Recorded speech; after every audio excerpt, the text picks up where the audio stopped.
కొంచెం loud sir. April 22న 27 మంది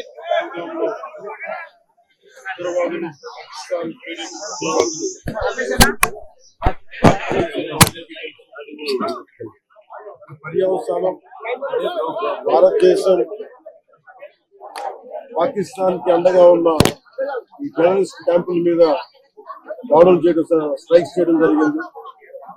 వారి ఉగ్రవాద శిబిరాలని ధ్వంసం చేయడం జరిగింది. దానికి కంటిన్యూటీగా యాక్షన్ పాకిస్తాన్ కూడా మనకి కాల్పులు జరపడం, సరిహద్దుల్లో ముఖ్యంగా 5 రాష్ట్రాల్లో చాలా తీవ్ర చాలా ఉద్విగ్నతతో కూడిన పరిస్థితులు ఏర్పడ్డాయి. ఆ క్రమంలో మన ఆంధ్రప్రదేశ్ కు సంబంధించిన మురళీ నాయక్ కూడా అగ్నివీరుగా 2 సంవత్సరాలు 22లో వెళ్ళిన వ్యక్తి. తల్లిదండ్రులతో మాట్లాడుతూ ఉంటే ఒకటే చెప్పాను, నేను దేశం కోసమే పుట్టాను, దేశం కోసమే చనిపోతాను అనేది పదే చెప్తా ఉన్నాడు. ఎందుకు అయినా మనకి ఉద్యోగాలు అంటున్నా కానీ నేనమ్మా నాకు రైల్వే ఉద్యోగం వచ్చినా రైల్వే ఉద్యోగానికి పోలేదు, కేవలం దేశం కోసం పనిచేస్తాను, నేను దేశం కోసం చచ్చిపోతాను అన్న పవిత్రమైన వ్యక్తి. కానీ దురదృష్టవశాత్తు చాలా చిన్న వయసులో 23 ఏళ్ల వయసులో తన ప్రాణాలని కోల్పోవాల్సి వచ్చింది.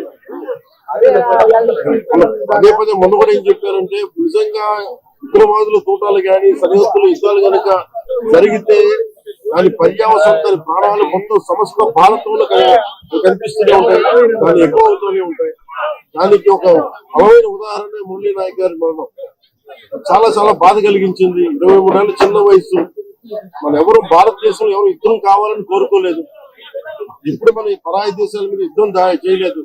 మనల్ని సంరక్షించుకోవడంలో మన యుద్ధం చేయని పరిస్థితులు, తప్పక పరిస్థితులు. అలాంటి పరిస్థితుల్లో దీనికి మొదటిది కారణం పాకిస్తాన్ జనరల్, ఆర్మీ జనరల్ కూర్చోబెట్టి రెచ్చగొట్టి ఒక వారం ముందు, ఏప్రిల్ 22 ఒక వారం ముందు రెచ్చగొట్టి ఉగ్రవాదుల్ని ప్రేరేపించి అమాయకులైన మనుషులను చంపించేసి దానికి పర్యవసానమే. ఇదే 47లో వాళ్ళు విడిపోయారు, వాళ్ళకి దాహం తీరల. 4 యుద్ధాలు చేశారు ఇప్పుడు దాకా, దాహం తీరల. ఇప్పటికి అమాయకులను పట్టం పెట్టుకుంటా ఉన్నారు.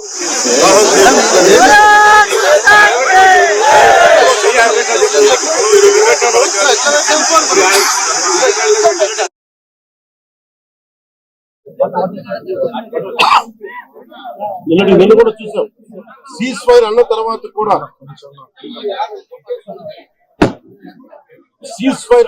కూడా సీజ్ ఫైర్ ని వైలేట్ చేసిన ప్రభుత్వం. అక్కడ నిజంగా చెప్పాలంటే ఒక బనానా రిపబ్లిక్. దానికి ఎవరు మాస్టర్స్ తెలియదు పాకిస్తాన్. వాళ్ళు చేసే అరాచకాలు, వాళ్ళు చేసే మనకి స్పాన్సర్డ్ టెర్రరిజం ఇండియాకు ఒక ఇబ్బందిగా తయారయ్యింది. ఇది మన ముంబై దాడులు కావచ్చు, కశ్మీర్ లో ఎథ్నిక్ క్లెన్సింగ్ కావచ్చు, ఇది ఒక రిపీటెడ్ కోయంబత్తూర్ దాడులు కావచ్చు, పేలుళ్లు కావచ్చు, జామా మస్జిద్ పేలుళ్లు కావచ్చు, లేదా గతంలో జరిగిన మనకి గోకుల్ చాట్ పేలుళ్లు కావచ్చు, లుంబిని పార్క్ పేలుళ్లు కావచ్చు, ఇవన్నీ కూడా ఎక్కడో చోట దీనికి ఒక ముగింపు పలకాలి. దీనికి ఒక బలమైన గుణపాఠం చెప్పాలనేది నరేంద్ర మోదీ గారి అందరికీ ప్రజలందరూ కోరుకున్నారు. ఆయన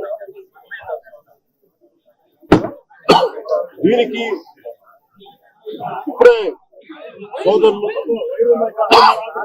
గౌరవ మంత్రి ఐటీ అండ్ ఎడ్యుకేషన్ మినిస్టర్ వారు అనౌన్స్ చేశారు.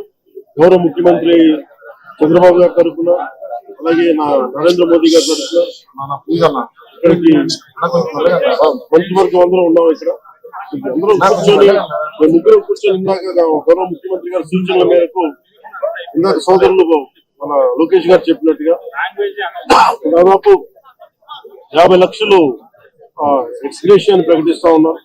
అలాగే ఒక 5 ఎకరాల పొలం అని కూడా తెలియజేశారు. అలాగే 300 గజాలు ఇంటి స్థలం అని కూడా అనౌన్స్ చేశారు. అలాగే ప్రభుత్వంలో వాళ్ళకి ఎవరికైనా సరే, వాళ్ళ నాన్నగారికి కానీ ఎవరికి కానీ ప్రభుత్వ ఉద్యోగం కూడా ఖచ్చితంగా ఇవ్వాలనేది కేబినెట్ లో ముందు పెట్టి నిర్ణయం తీసుకుంటాం. ఇవన్నీ కాకుండా నేను అదనంగా వ్యక్తిగతంగా నేను కూర్చోబెట్టి బస్సు వరకు 25 లక్షల రూపాయలు మన కుటుంబానికి నా వ్యక్తిగతంగా నేను సాయం చేస్తానని తెలియజేసుకుని, ఇది ఇలాంటి పరిస్థితులు రాకూడదని కోరుకుంటాం. కానీ దురదృష్టవశాత్తు ఇలాంటివి జరిగినాయి. మనం అందరం ఇలాంటి పరిస్థితుల్లో భారతదేశ ప్రభుత్వానికి, ప్రధానమంత్రి గారికి, అగ్ర నాయకత్వానికి, ఆర్మీకి, నేవీకి, ఎయిర్ ఫోర్స్ ఎంత డిఫెన్స్ ఫోర్సెస్ కి ఇది మనం అండగా ఉండాల్సిన సమయం. ప్రతి ఒక్కరూ చాలా ఎరుకుతోటి చాలా జాగ్రత్తగా ఉండాలి. ఎవరు వాళ్ళు వేలాది మంది ఈ లష్కర్ ఏ తోయిబా లేదా జైషే మహమ్మద్ తీవ్రవాదులందరూ కూడా వాళ్ళు భారతదేశం మీద రకరకాల దాడులు చేయడానికి ప్రయత్నం చేస్తా ఉన్నారు. సీజ్ ఫైర్ ని దయచేసి మనం ఎవరు నమ్మటం. సీజ్ ఫైర్ శాంతికి ఒప్పందం కాదు. వాళ్ళు ప్రత్యేక పరిస్థితుల్లో లొంగిపోయి మా పాకిస్తాన్ బతకలేదు అని చెప్పి కాళ్ల బేరానికి వచ్చిన 3 గంటల్లోనే మళ్ళీ సీజ్ ఫైర్ ని వైలేట్ చేశారు. ఇది అందరూ కూడా గమనించాల్సిన విషయం. ఇలాంటి పరిస్థితుల్లో ఇలాంటి ఒప్పందాలు కావాలని దాని తగ్గట్టుగా మనందరం దేశానికి, దేశ నాయకులకి, ఆర్మీకి, నేవీకి, ఎయిర్ ఫోర్స్ కి, ఎంటైర్ డిఫెన్స్ ఫోర్సెస్ కి మనం బలం ఇవ్వాల్సిన సమయం. అందుకని నగర సహకారం కోరంటూ సెలవు తీసుకున్నాం. ఢిల్లీ నాయకుడు పవన్ కళ్యాణ్ గారి వీరాభిమాని, చిన్నప్పటి నుంచి వారిని కలవాలని తాతాలు ఆడుతూ వచ్చారు. అటువంటిది ఇవాళ పవన్ కళ్యాణ్ గారిని ఇక్కడ రప్పించుకున్నారు.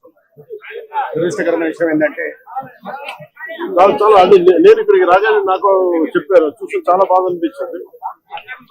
అతను ఇష్టపడవచ్చు కానీ దేశానికి అందరికంటే కూడా దేశాన్ని ప్రేమించే వ్యక్తి. అలాంటి వ్యక్తిని కోల్పోవడం చాలా అందరికీ కూడా, లోకేష్ గారికి కానీ, మా మంత్రి గారికి కానీ, ప్రతి ఒక్కరికి చాలా చాలా బాధ కలిగిస్తాం.